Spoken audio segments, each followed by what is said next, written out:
Hello everybody, this is our Power Play, the voice of Dead Frontier, self-proclaimed of course. I'm sure you've all seen the new video that I'm showing right now about the Tendril Cup becoming a boss in Dead Frontier 2. However, I kind of figured let's do something interesting. Instead of just showing you the video and trying to analyze it, although I do have one little bit that was not provided with the original video that I got with the copy that admin sent me. Um, we're going to see how lethal this thing would be in a real-life application setting. Terrifying thought, but let's get into it.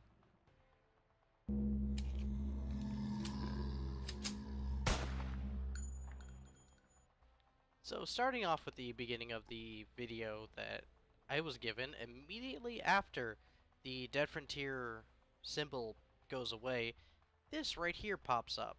And I wonder what this little figure is in the background. Is it admin masterminding things, or who am I? Who am I kidding? I'm overthinking things. Anyways, so speaking of overthinking, I've had to do a lot of that. I've had to learn math that I never really learned in high school, and dredge up high school information that I hadn't thought about in years. Yeah, that was a pain. So in order to start this off properly, we need to realize and identify what we are looking for here. What I am currently looking for this tendril is the impact force. And the equation for impact force is 0.5 times mass times velocity squared divided by diameter. So the first thing we need to figure out is mass. So we're going to be figuring out the mass of tentacle 1, 2, and 3 here.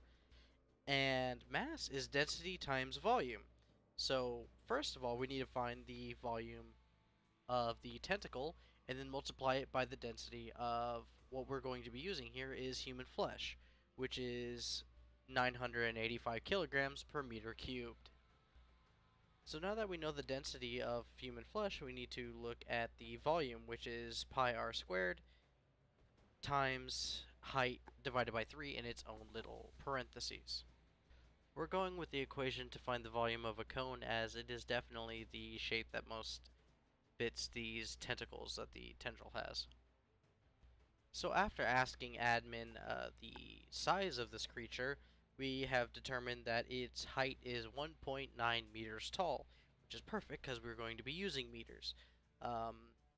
After plugging in meters into all of this and comparing the length of the tentacles to the overall height, we are able to determine that tentacle 1 is 1.88 meters long, while its radius is 0.055.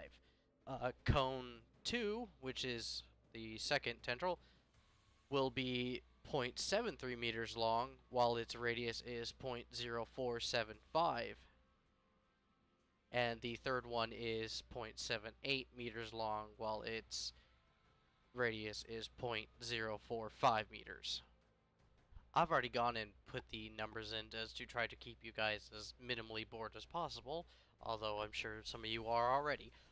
So the total volume of this comes out to 0.00933,426 meters cubed, or we're just going to shorten it to 0.0093 meters cubed.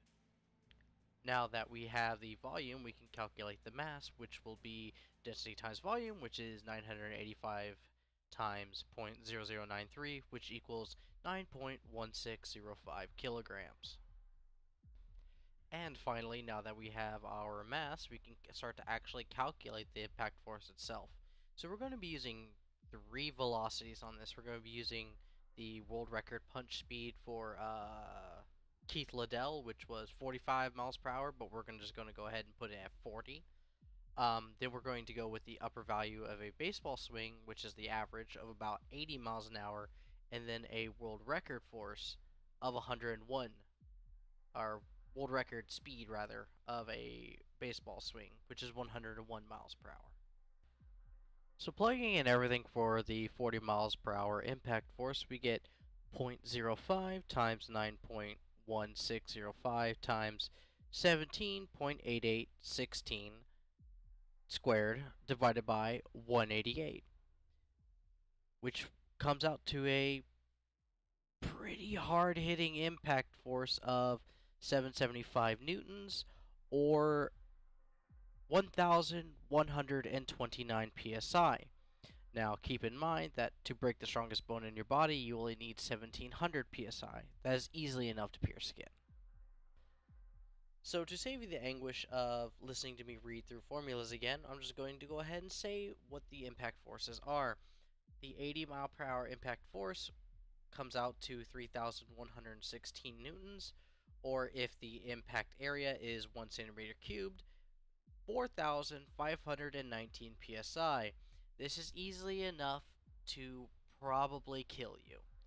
Um, if if it hits the right part of the body, that can hit harder than some lower caliber bullets. So to wrap this up, if she manages to swing her tentacle forward with the force of a world record baseball swing of 101 miles per hour, she can hit you with 4,966 newtons, or a incredible 7,203 psi. This is very likely fatal, at least a surgery trip. So, anyways, I hope this wasn't too boring for you guys, but I figured it'd be something interesting to do. Hopefully, the editing was acceptable as well. This has been Ari Power Play. I will see you guys later. So, laters.